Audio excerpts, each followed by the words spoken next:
Welcome to B2B Marketers on a Mission, a podcast for change makers where we question the conventional, debunk marketing myths, provide actionable tips, think differently, disrupt industries, and take your marketing to a new level.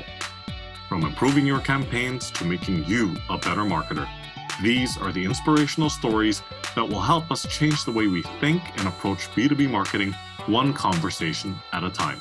This podcast is brought to you by Blake Consulting, helping you to stand out in the market and drive revenue to your B2B business.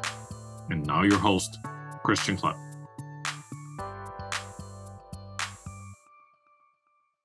Okay, folks, welcome to this episode of B2B Marketers on a Mission. This is the show where we help you to question the conventional, think differently, disrupt your industry, and take your marketing to new heights. This is your host, Christian Klepp, and today I am joined by someone on a mission to help B2B companies double down on content marketing to grow awareness, influence, and leads. So Ali Schwanke, welcome to the show. Thanks for having me. Great to be connected, Ali, and I'm really looking forward to this conversation because as you rightfully pointed out in your LinkedIn profile, content marketing is so important to B2B companies for a whole lot of reasons that we're going to get into in a sec. All right, so Ali, you've been a successful B2B marketer for many years, and you're an expert in content as well as HubSpot CRM marketing. But for this conversation, let's focus on the topic of strategies to grow any B2B content platform from scratch, which is no small feat. So talk to us. Yeah. So talk to us why you believe that's so important in the world of B2B marketing. Off you go. Yeah, exactly. Well, today we all believe in being empowered to buy, and nobody hopes to be sold to, you and I included, our customers included. So when we go to find a solution to our problem or even an aspiration of something we hope to do, we educate ourselves. And we only educate ourselves with content. So whether that's written content, video content, podcasting like we're doing right now, social content, every single piece of information that we bring in helps us understand our problem more effectively, and then ultimately leads us, toward the path of a solution. And because that's such a pleasurable experience for a lot of companies, at the end, when you buy, you end up feeling like you bought it, you weren't sold to. And that's really what we're all after. So where that comes to head for me is we've been growing that way as a company since we started, and we believe that content's how people want to engage with us. So we've been growing a YouTube channel since about 2019, mid 2019, and right before the pandemic. And we kind of just lucked out that everybody obviously had to go online at that time. And, ever since then, we've sort of been known as the folks that teach HubSpot tutorials online. And then we've been helping other folks launch their podcast and video mediums as a result of that as well. Fantastic. And just for the benefit of the audience, what's the name of your YouTube channel? Yeah, our YouTube channel is called HubSpot Hacks. HubSpot Hacks. That's an easy one to remember. Exactly. Well, thanks for sharing that. And I just wanted to go back to something you said earlier, and you're talking about the different types of content. And you probably know where I'm going with this, but do you feel that any of these forms are more important than the other? I think people wish I had an answer for that. Mm-hmm. I think They wish that one of those things could be something they could focus on. And really, when people ask that, it's because they're overwhelmed by the, let's call it, need to have to create multiple forms of content. And so if you're not doing a really great job today of using content to nurture your customers along their journey, the idea of writing blogs and then doing webinars and then doing video and then doing podcasting, that all sounds really, really overwhelming. But usually what you can do first before you start doing anything is identify what's going well in this space. Who's doing blogging? What is their angle? How are they doing it? Who's doing video? What are they doing? How are they handling it? And you'll start to see some trends emerge. And that means that just like any football team, soccer team, baseball team, you're going to have different resources and different strategies based on who you're playing, who the players are on your team, what your talents are. Are you playing the short game, the long game? And all of that's going to be important in coming up with a content strategy. So if you happen to have someone on your team who has a background in broadcast journalism, you probably are going to have an easier time deploying video and podcasting or audio than you might be doing written content. So think about the resources you have internally. Our team happened to have some background in video, and myself, I happen to have done a lot of that in my career. So launching a YouTube channel seemed like a natural step for us. Now, people have told us, Ali, you make it look so easy. And I'll say, well, what you don't see is you don't see the years and years that I spent doing, plays and drama and all the things that I learned a lot of those acting lessons in my early days. So when you get started with content and people think, what channel should I start with? One, you have to be where your audience is. So if you're going to launch let's say a very active Ask Me Anything Reddit thread, that's a type of content. If your users aren't on Reddit or your customers aren't on Reddit, that's a terrible idea. But if you say, how do my users go to YouTube and search for things? Usually it's how-to content is typically what performs quite well on YouTube. What will they be looking for on YouTube? And then do we need a hosted show? Do we do a interview show? Do we do how you do the content then becomes specific based on what gaps exist in the market? So it's kind of a two-pronged approach. What are you really good at in creating content? If you can write well, start there. If you then analyze the market and come back to it and say, I think there's a need for this. Like right now, I'll tell you, we're launching a podcast that's very, very short form because there's very little competition for podcasts that are 10 minutes or less.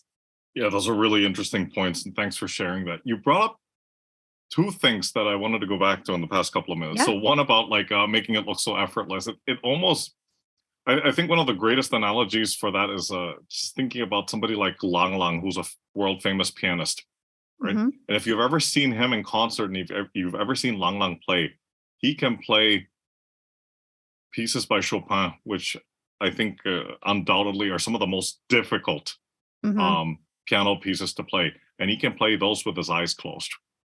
Right? Certainly. Do you play the piano, Christian? No, I don't. Well, I did when I did when I was in first and second grade, but and that's about.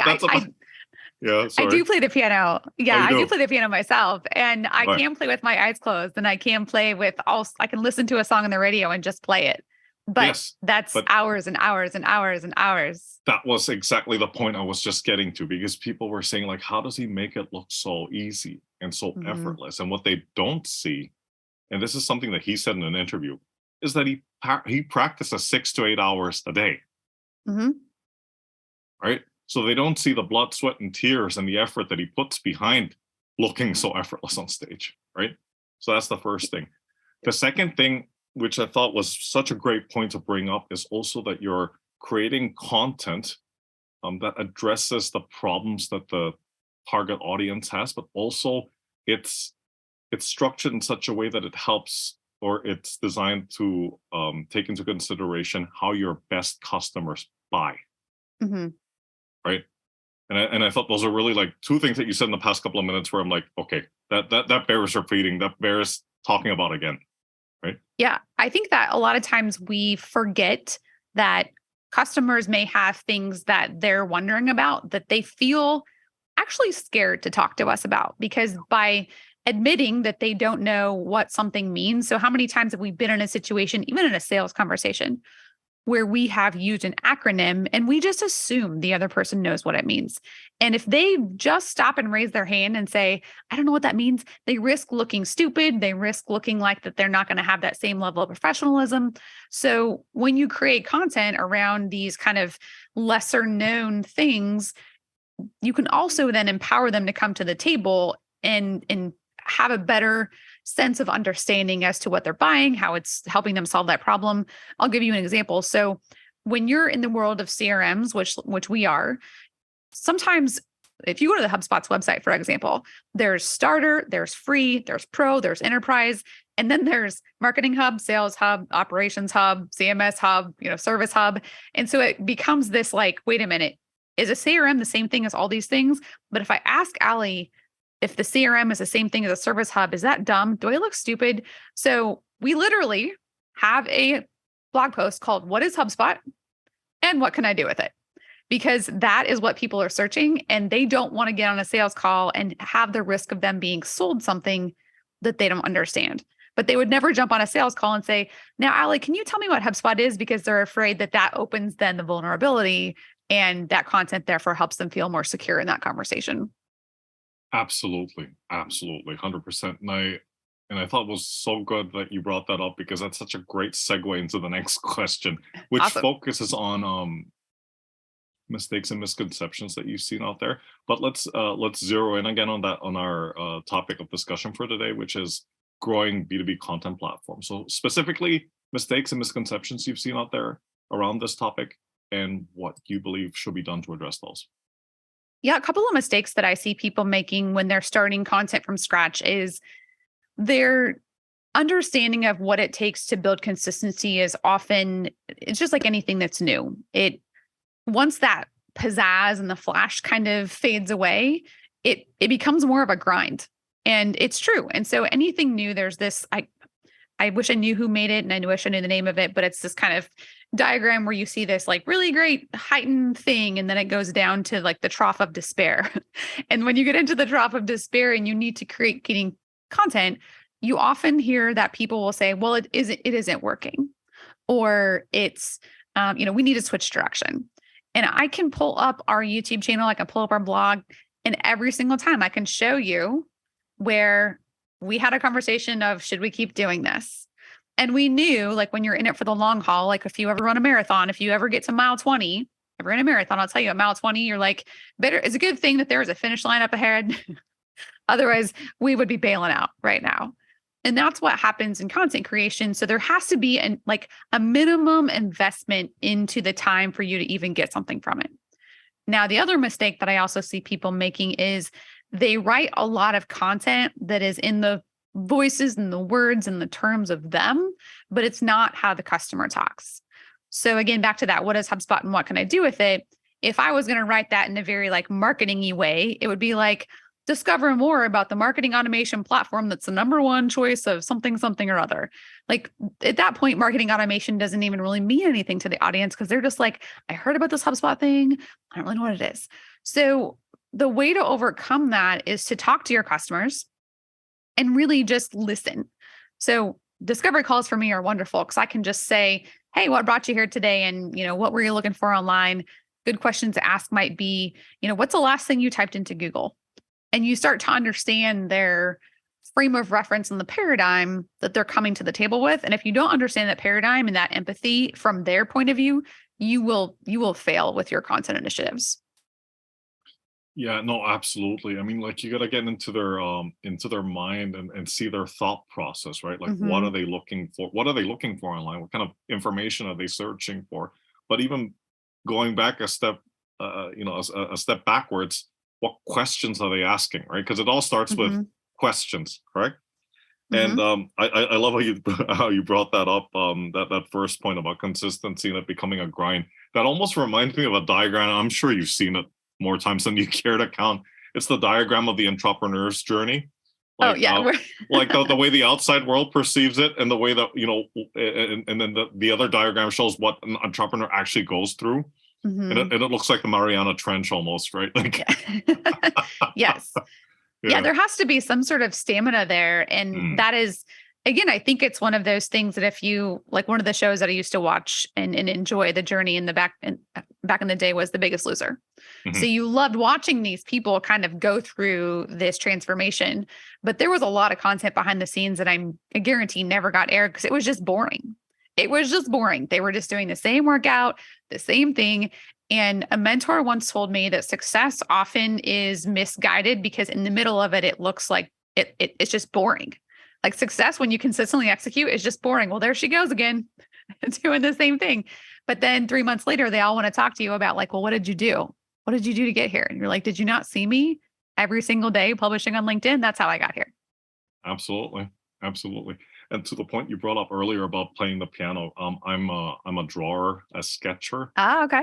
and it was something. It was a hobby I had for many years, and throughout high school and whatnot. And then I stopped, right?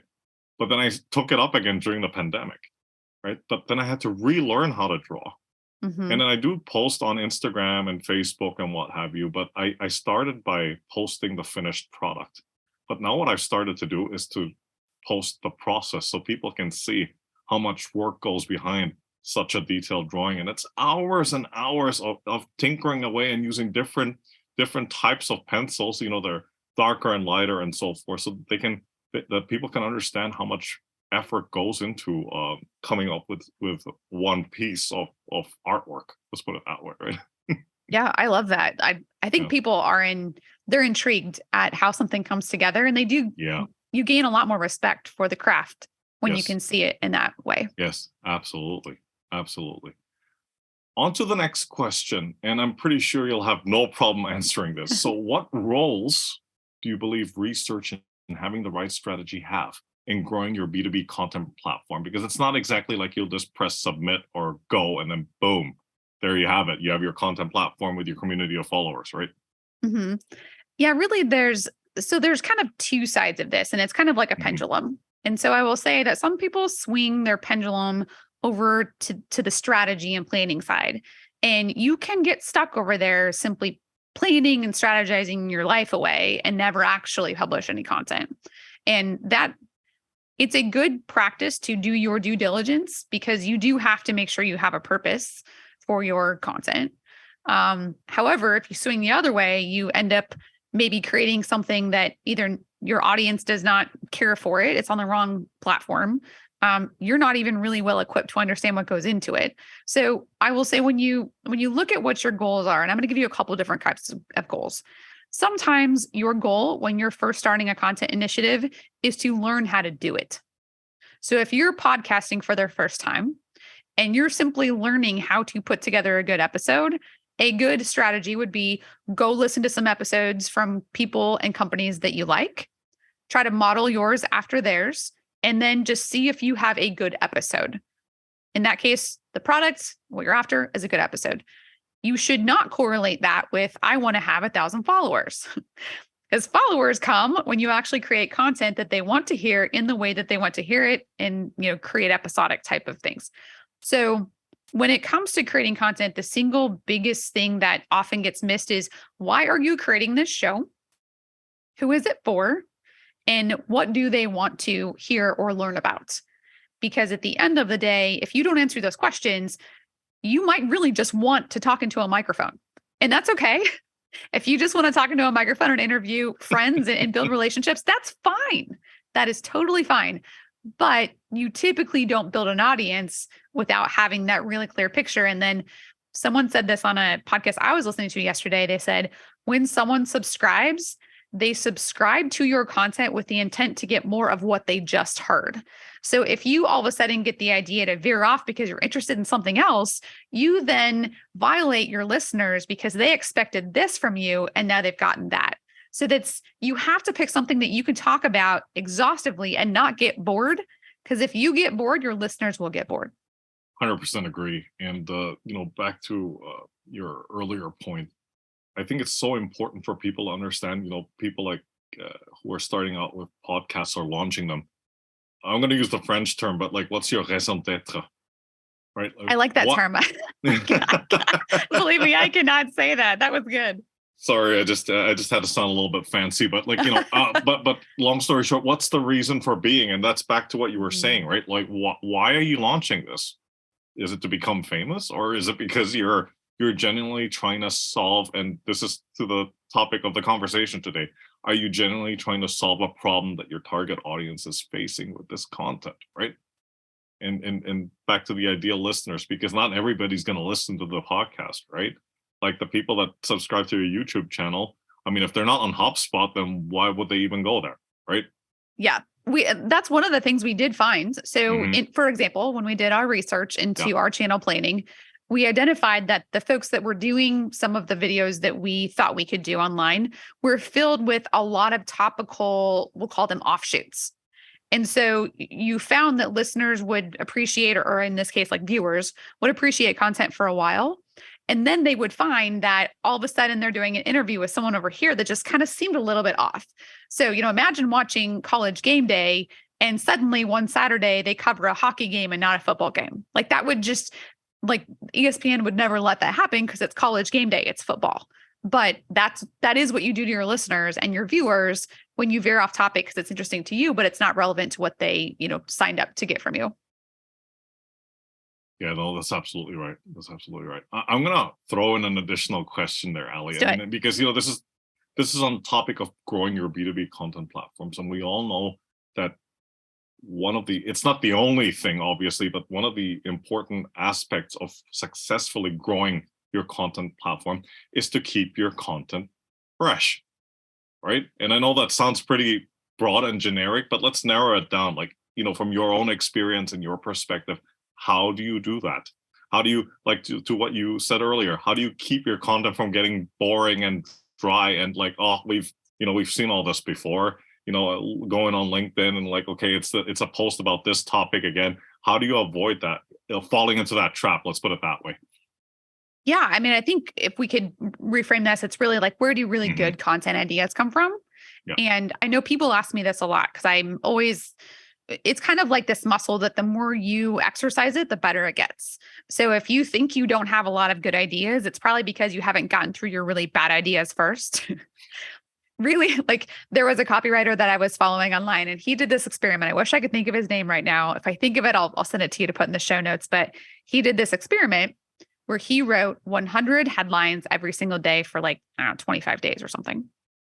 And what I thought was fascinating about this, because this is kind of the mantra that I also, have as well, is I have these files and files of Evernotes, which is the software where I just keep ideas.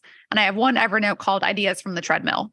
And literally when I'm running, if something pops in my brain, I just throw it on my phone. Sometimes later, I'm like, where did that come from? Like, what was I thinking? But definitely, it's like Jerry Seinfeld would do that when he was thinking about jokes. Ellen DeGeneres has talked about that's the way she generates ideas. But this copywriter was talking about the fact that you get through your first, I don't know, say 25, 30% of your headlines.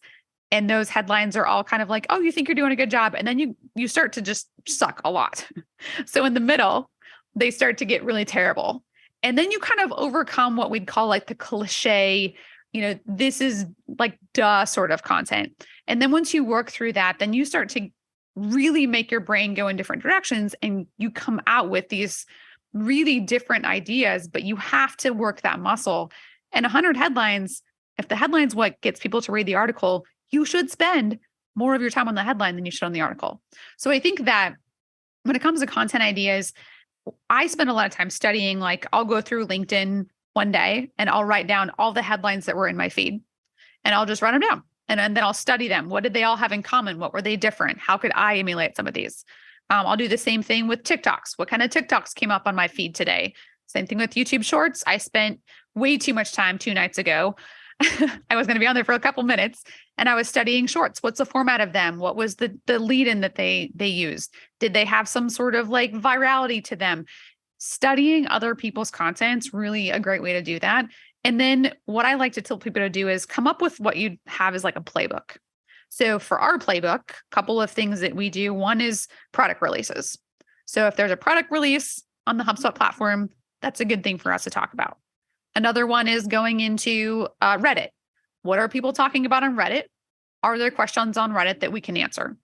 Another one is the HubSpot community. People are asking questions on the HubSpot community. Can we answer questions there? And so really you just start to have all these plays you can run. And that's ultimately, you do that enough, you will never run out of content ideas. Then it becomes about prioritization of the ideas and which ones are, most impactful. Just give me a second here to digest all of that. Let me catch up, right? I'll just share with you my Evernote folder. It's fine. No, I appreciate that. No, just I'm sorry. I've just been furiously taking notes here, and I hope the listeners out there are doing the same thing because thanks so much for that. Those are really some interesting points and highly relevant. Yeah, absolutely. You should focus on the platforms where where your customers are looking for content, looking for information. And I think that was your point too, right? It's not that everybody should go to TikTok right now. If your audience isn't hanging out in TikTok, then you probably shouldn't look there, right? But okay, fantastic. Now you've talked about it already a little bit, but break it down for us. Just think of this like a Lego set and then you're just taking it apart again, right? Before putting it back together. So tell us about the different components that you feel are required to effectively grow your B2B content platforms. Yeah. So really you have to think about what your purpose of the content is. And I'll say in most cases, B2B content is going to serve as both awareness and lead generation content. And by awareness, that could be both brand awareness as well as, I'll use the word and I'll define it here in a second, but thought leadership, which thought leadership is attributing specific ideas to your company as a leader in that industry. So for example, Simple Strat, my company's thought leadership is attributed to us being experts in HubSpot, which therefore means we understand how to drive revenue with your CRM, so on and so forth. And our channel's a example of that. And then obviously this podcast, as we talk about that, is an example of that too. But your components as you're building out this content journey is really you have to start with that awareness funnel and all the questions people would ask at every stage of their buying journey. So to make it super simple, stupid, at the awareness phase, they have a problem and they sometimes don't know what the problem really even is. So if someone, in our case, might end up needing help with their HubSpot CRM, they might think that they need a better salesperson. So they don't even think that they're tracking the right stuff in the system. They're just like, I just probably need 2 salespeople instead of 1. And it might turn out that one salesperson actually is terrible and they don't have a way to report on that because the reporting in their CRM is terrible, right? So we could help them with that. So there's problem. And then there's awareness once they become aware of those things. And so we call it consideration content. So consideration content is going to be that middle of the funnel where they've identified a direction they want to go. Now they need to figure out what is the best way in which to solve this problem. So I could maybe either hire a sales consultant. I could, upgrade my CRM for better automation functionality. Those are 2 options. And then what we call decision-making content, which is usually things like you're going to have, we call them bottom of the funnel, but you're going to have case studies. You're going to have testimonials. You're going to have how-to videos of like what to do on your platform, very product-specific stuff. Because at that point, whether you're a service provider or you happen to be a software, you're going to be deciding that like, should I move forward with this software or this service or not? Sometimes the or not is actually your biggest competitor. The or not is like, that's too much work. I'm just not going to do anything. Like you're sometimes competing against nothing, seriously nothing. And then post-sale, a lot of companies have a huge opportunity to do much better onboarding and customer advocacy content, which would be things like Ahrefs is an excellent example of this content across the full spectrum of their funnel because they've got how-to content all the way down to how to get the most out of their software. And every single one of their videos is well branded. It's highly understandable, regardless of your use of their product or not. Super great on brand in terms of like production and consistency. And then you just feel like they care about you when you use their product. So all those 4 pieces are going to be part of the program. If you're just starting, you're probably going to start with content as close to the bottom of the funnel as possible. Because if you don't have case studies that show your relevancy to someone who's trying to make a decision, don't spend your time on the top of the funnel because they're going to leak out of your bucket down at the bottom before they actually get to a sale. No, that's fantastic. No, thanks for sharing that. No, you're absolutely right. I think, at least from what I've seen, many marketers get carried away with trying to do everything. Kind of like that movie that just won the Oscars, right? Everything and everywhere all at once, right? Yeah. That's actually an excellent, that's the content strategy do not do, is according to the Oscars. Yes, absolutely. Thanks, Michelle Yeoh. Right. Yeah. All right, Ali. So this show is also about actionable tips. So give us something actionable here. And let's step back for a second and appreciate that you can't do all of this in 24 hours. Mm-hmm. But if somebody were listening to the conversation that I'm having with you today, what are probably the 3 to 5 things that you would want them to do right now to improve how they're growing their B2B content platforms? Yeah, well, I'm going to take you a step back to strategy first, and then we'll talk action, because really it depends on which direction you're going. So really there's really 2 kinds of content that exist for B2B companies. And we should have covered this earlier, but we'll go here. So first one's going to be search driven. They know exactly what words to type into Google to solve whatever problem that they have. And that's going to warrant something, down the line for you. And a lot of times we talk about this being capturing demand.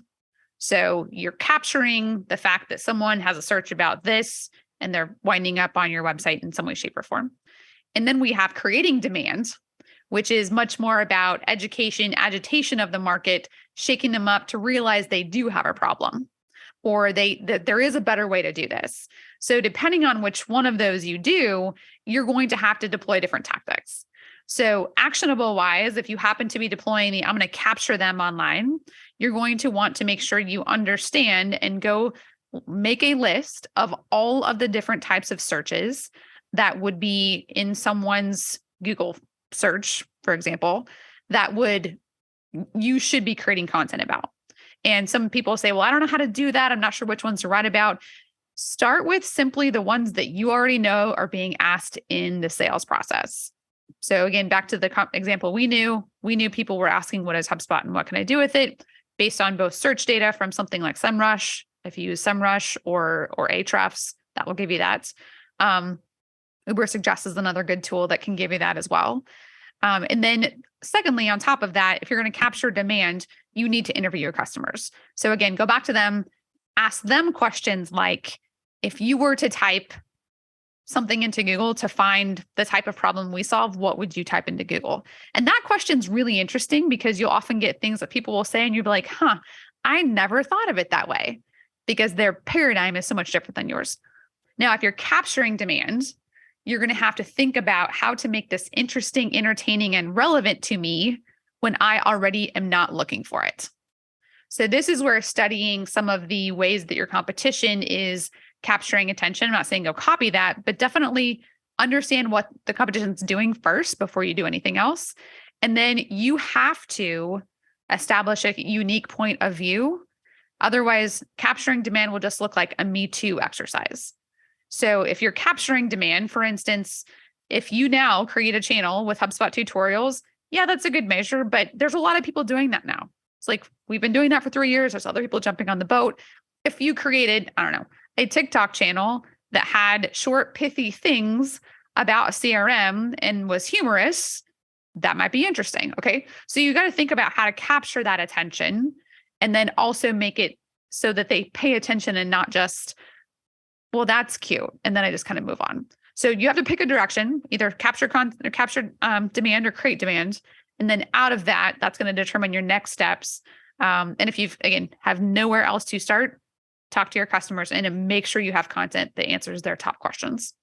Absolutely. No, thanks for sharing that. I want to go back to something you said earlier, and it's not because I want to play devil's advocate. It's just out of curiosity. Yeah. Right. Because while I agree with you, like, establish a unique point of view, you know as well as I do how often that gets misinterpreted, right? Because there's folks out there that think that having a unique point of view means like saying something controversial that'll piss everybody off. Sure. Right. And I'm pretty sure that's not what you meant. Right. So please elaborate. Yeah, I do think that, I mean, given some of the political climate and things like that, people may be disposition to think that that's the way that's interpreted. However, the point of view is, if you think about your values as a company and you think about the problems that your product or service solves, there is going to be a reason why that exists. So it is, the way I have people back up and think about this is, there are things that you fundamentally do and say over and over again in your company. And if you took time to write them down and say, why do we say this? Where did this come from?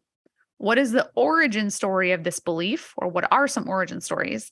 And then when I talk about these things, what do I want people to feel and do as a result of these stories? So to wrap that all together, I'll give you an example. I believe that marketing can be both short-term and long-term, but there is a strategic investment over the long term in order for you to be successful. And where that story came from is, I have worked with far too many entrepreneurs who have given up on their marketing strategy and tactics right before the breakthrough point. And so all of the efforts that have been put into this are typically abandoned in light of new strategies. And I now am sitting in front of you as a person running a channel for about 2.5, almost 3 years, that has achieved a level of lead generation and visibility that most companies wish for, because we chose to play the long game. So that is one of the point of views that we have now. We also believe that we're testing out YouTube Shorts now because we need to test out these short-term strategies while we demonstrate the long-term. So that's a point of view that, again, like, makes sense for us. Absolutely. Absolutely. It may not be very timely or pertinent for me to use this comparison, but it's almost like investing in stocks, right? You don't cash out after 3 months. I mean, it's you have to be in it for the long run. Again, let's appreciate that it depends on what kind of stock we're talking about, right? Yep. And I'll probably just stop there because just get into trouble. Yeah, we'll have a disclaimer at the end of this episode just in case. Yes. No, absolutely. Ali, you brought this one up earlier, but like I just wanted you to like talk about an example to highlight how you grew your own content platforms, and just walk us through that process if you can, about what you did and what worked, what didn't work, and what the results were.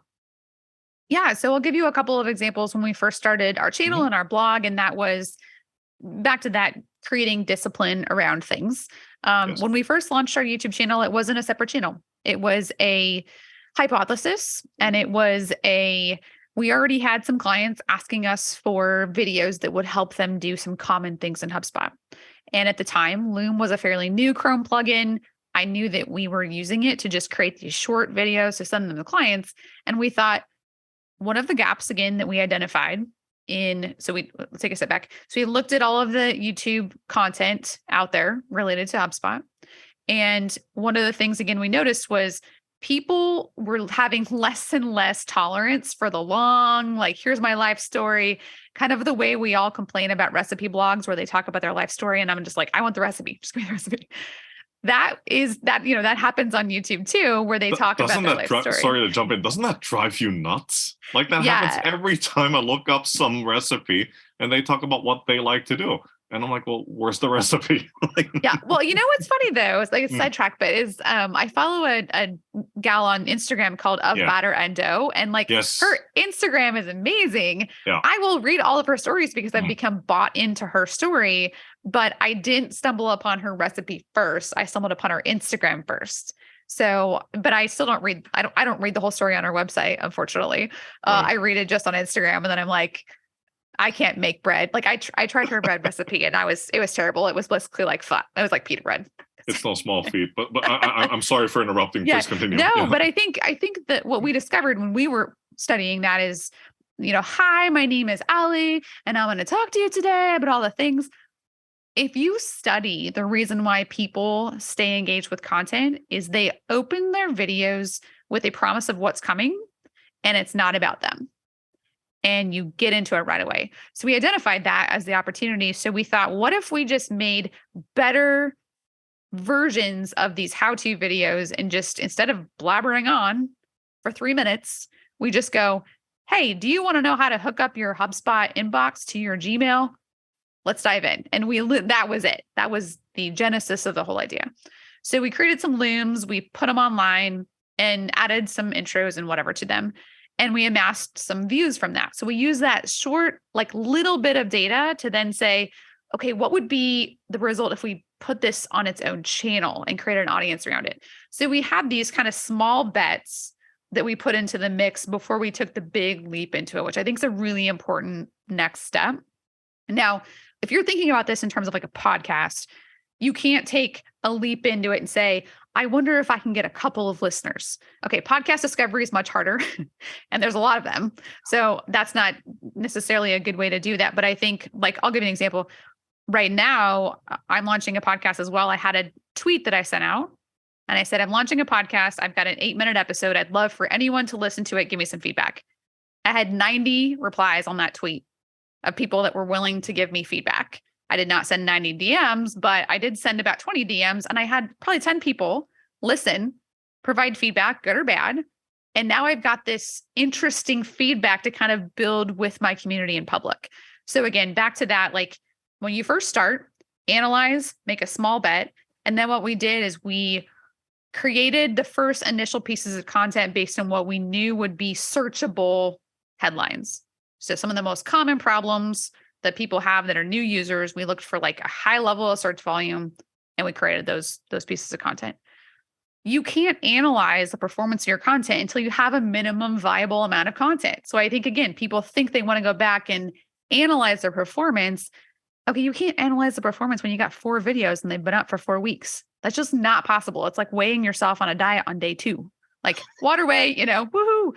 But like you're going to go ahead and eat lunch and you're going to be back to where you started, right? Yeah. So when you're analyzing, for us, we had to get to that 6-month mark. And at the 6-month mark, our growth line still looked like a person that was dead. Like it was not going anywhere. Flat line.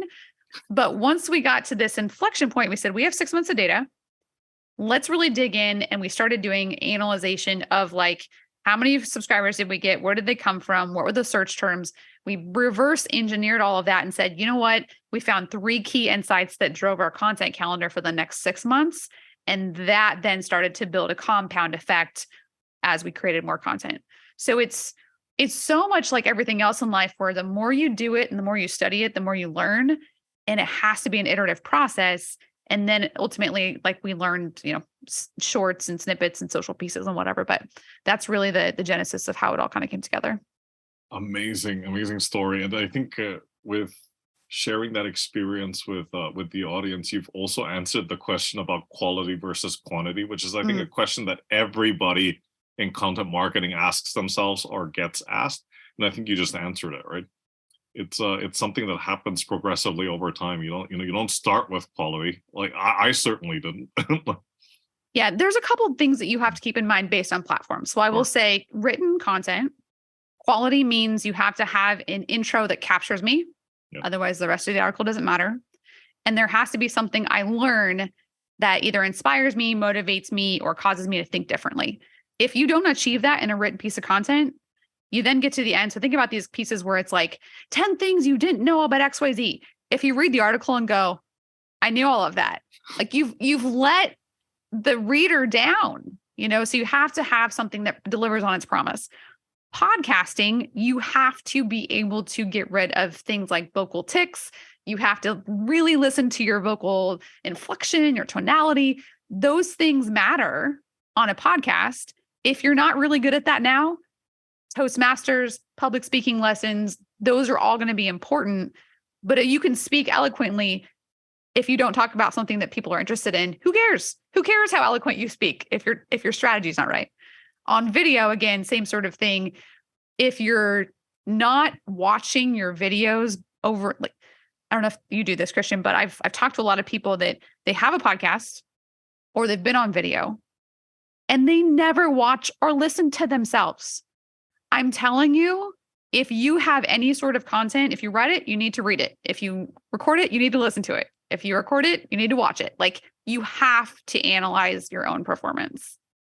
100% agree. And to answer your question, yes, I do. I do watch my own videos and I do listen back to myself. And every now and then I'm like, oh, did I really say that? That's a necessary evil. I think we're afraid of what we sound and listen like and look like. And I tell people every day, this is terrible to say it this way, but like, I look at you and I listen to you. So at the whole world is experiencing something that you think is not worth listening or watching. I find that hard to believe. Exactly. And, it was something also that I had to struggle to like unlearn, for example, because, it's human nature, right? These pauses or these gap fillers, like what I just did, or the ahs and ums and I tried doing that like with a friend of mine who's she's a public speaking coach, right? For example. And I asked her like, Tina, give me some tips. Like, how can I get rid of this? And she said, well, it's human nature. You can't really 100% get rid of it. But what you can probably do instead of saying, or, is just take a breath and keep your mouth open without any sound coming out. And as awkward as that looks. I'm going to tell my kids that too. Yeah, but try getting people to do that. Right. And, you and I, we've been doing this. We've been running our own podcasts for a certain period of time, and I still catch myself doing it. Right. It's because we're all on Zoom every day. It becomes something that we're accustomed to, since in our calls, they're not performances. Yes. So when you are on a performance, it is a little bit more difficult to remember that. But repetition and review, and every single athlete that I've ever watched or read their documentary or watched a documentary is they watch themselves compete. They see themselves in game performance. That has to be the way we think about ourselves as content creators. If you're not the creator, if you're the strategist and you have a team of creators, then it's up to you to be the coach of that team as well. So identify that if that's your executive, they're probably going to have a little bit of an ego, and that your ability to help them realize their shortcomings and how that comes across to their customers, that's a topic for a whole other episode. Oh yeah. Part 2 coming soon. Yeah. Metrics, love it or hate it, right? Which metrics would you recommend marketers should be paying attention to if they're trying to grow their B2B content platforms? Good question. There's going to be metrics at each level or each stage of the journey. And ultimately, most marketing programs that are driven by content will have some sort of lead generation metric. So if you are utilizing webinars, for example, as one of your content deliverables, you will want registrants. If you are using blogs and they are search driven, you want keyword rankings and you want search traffic. If you are using YouTube, you want views and conversions from YouTube over on some sort of lead generating content. So I do think that I gave a talk once at a conference called Metrics That Matter. And what we don't want is we don't want vanity metrics. But usually the way I tell people to do metrics is think about your dashboard as like just all the things in your car. So when you're looking at YouTube, you want all the subscribers, you want the level of engagement, you want your average click-through rate, your average view duration. Those are very important for the algorithm. On your blog, you want click-through rate, you want keyword ranking, you want time on page. All those things are important. You then analyze that on a monthly basis and you do a couple things. So pretend that your executive only has 5 minutes to read your analytics report. What are the 3 driving metrics that matter? Here's a link to the whole dashboard. And then here are 3 insights from that. And then here are 3 things we need to do as a result of those insights. So if you think about that, again, that's kind of the way that it functions when we go to the doctor. Here's your blood report.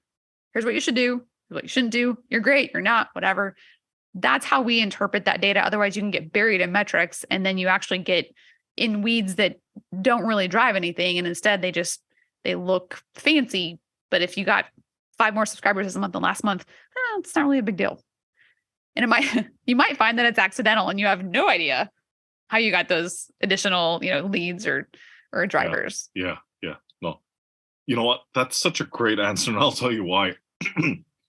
Keeping it short and simple, especially for senior members of management, because we've all been in those meetings where it's like, oh no, this has gone on for far too long, this meeting, and the report is way too long and we're losing them at some point, right? Mm-hmm. And to your point, I've seen this happen a couple of times where marketers are throwing all this data out there, but they actually sometimes don't know how to interpret the data properly, Mm-hmm. or they don't prepare or they don't anticipate the question from the board, which tends to be, so what's the point? So what are you trying to get at here? Right? Yep. So how do we solve? Okay, so we know that we see this data, we see this chart, and we know that there's a problem, but how do we solve it? Mm-hmm. Right? Yeah. Oh yeah. Best practice in understanding metrics is are there benchmarks, both your benchmarks as well as industry benchmarks. And if you have been tracking data for 3 months, that becomes your 3-month benchmark. So your job as a marketer, your job as a content marketer is to help everybody make sense of what seems like crazy data. And I will tell you, the minute you show a chart that's got any sort of down arrow and any red anywhere, regardless of how amazing your metrics look, that little teeny box with the red in it will just draw everyone's freaking eye to that box, which is why it's numbers and stats are so important to figure out what is your comparable, because if you're comparing time period over time period and you had some sort of like complete anomaly like COVID, okay, that isn't actually a measurable year. Like we had a really weird digital year that year because nobody went outside. So making sense of the numbers in light of the context is what your job is. And then to your point, anticipate the questions so that you address them before they even think about them. And they know that you are actually ahead of all of that and they're not going to try and catch you off guard. Absolutely. So we're getting to the end of the show, but I've got 2 more questions for you. Let's do it. All right. Get up on your soapbox. The status quo in your area of expertise that you passionately disagree with, and why? I mean, there's a lot of conversation right now around AI, and I'll kind of go there because I think anytime something's new and unknown, there's both a anticipation of amazement, and there's also this fear of replacement. And anytime you go from the current known to the unknown, regardless how amazing it is, there's this kind of treacherous journey. And what I disagree with is the idea that again, we're all going to be replaced by AI. I think Mhm. a lot of the things we do are going to be replaced with AI. But I think the thing that I lean into super hard, I just tweeted this morning, is because we're going to start to see human voices powered by AI, human faces and avatars powered by AI. What I think it makes a wonderful opportunity for you and I and content creators is go create content that is just so human that you can't help but watch and engage with it. Right. So if we did this podcast while we were walking, Mhm. that would be different Fantastic. because you can't do that, right? Yep. You know, can I somehow have back to like Jerry Seinfeld did his comedians in cars? Mhm. Okay, that's interesting because that's something you can't do right now with that AI component. So I do firmly believe there are things that humans want to see from other humans, Mhm. and we're going to crave that the more that that's taken away from us. Absolutely. Absolutely. And to your point, no, the machines are not going to rise up and take over the world. Not just yet. I mean, we need to be careful. Like this, there is a lot of experimentation, but there needs to be some healthy fear for some of the use cases of this, and that's definitely, I think, in a lot of people's minds. Totally agree. Totally agree. Ali, as expected, this was an awesome conversation. Thank you so much for your time and for sharing your experience and expertise with the audience. Quick intro to yourself and how folks out there can get in touch with you. Yeah, well, thanks for the invite. For those that didn't catch my name earlier, I'm Ali Schwanke. I'm the founder of Strat and one of the hosts of HubSpot Hacks over on YouTube.